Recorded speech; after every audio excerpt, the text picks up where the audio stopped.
வணக்கம், welcome to Venus cooking. இன்றைக்கி நம்ம பார்க்க போகிற ரெசிபி மேங்கோ ஐஸ்கிரீம்.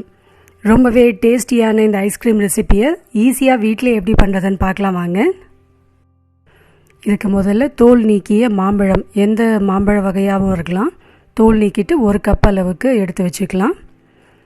இப்போ இன்னொரு பவுலில் ஒரு 2 ஸ்பூன் மைதா மாவு சேர்த்துட்டு கொஞ்சமாக பால் கலந்து இதை கட்டிகள் இல்லாமல் கரைச்சி வச்சுப்போம்.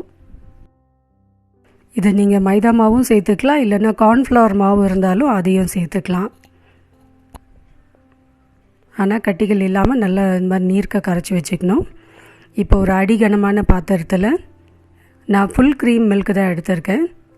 இதில் பண்ணினோன்னு சீக்கிரமாக பால் நல்லா திக்காகிடும். சாதா பால் எடுத்தோன்னா நல்லா திக்காகிற அளவுக்கு நம்ம அதை சுண்டை காய்ச்சி எடுத்துக்கணும். இப்போ இது ஃபுல் க்ரீம் மில்க்குன்றதுனால ஒரு தடவை கொதிச்சாலே போதும்.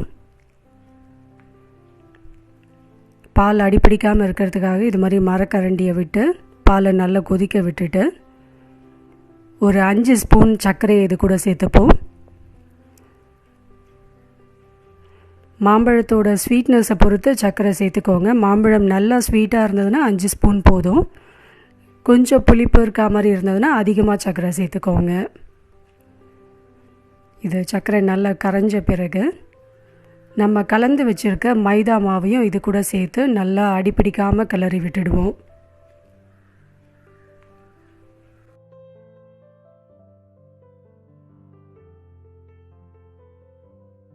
இந்த மைதா மாவு கலவையை ஊற்றின பிறகு ஒரு 2 நிமிஷத்தில் நல்லா திக்காக ஆரம்பிச்சிடும்.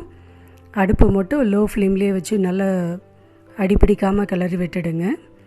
இதை நல்லா ஆற விட்டுட்டு முதல்ல மிக்சியில் அந்த மாம்பழத்தோட பல்ப்பை போட்டு ஸ்மூத்தாக அரைச்சிட்டு இந்த பாலையும் ஊற்றி நல்லா அடிச்சுட்டு இந்த கலவையை ஒரு கண்டெய்னரில் ஊற்றிட்டு ஒரு 8 ஹவர்ஸ் அது மாதிரி ஃப்ரிட்ஜில் வச்சுடுங்க. இப்போது 8 ஹவர்ஸ் ஆகிடுச்சு. எப்படி வந்திருக்குன்னு பார்க்கலாம்.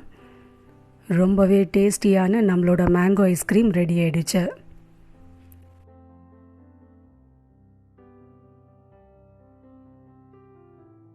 ரொம்பவே ஈஸியான டேஸ்டியான இந்த ஐஸ்கிரீம் ரெசிப்பியை கண்டிப்பாக வீட்டில் ட்ரை பண்ணி பாருங்கள்.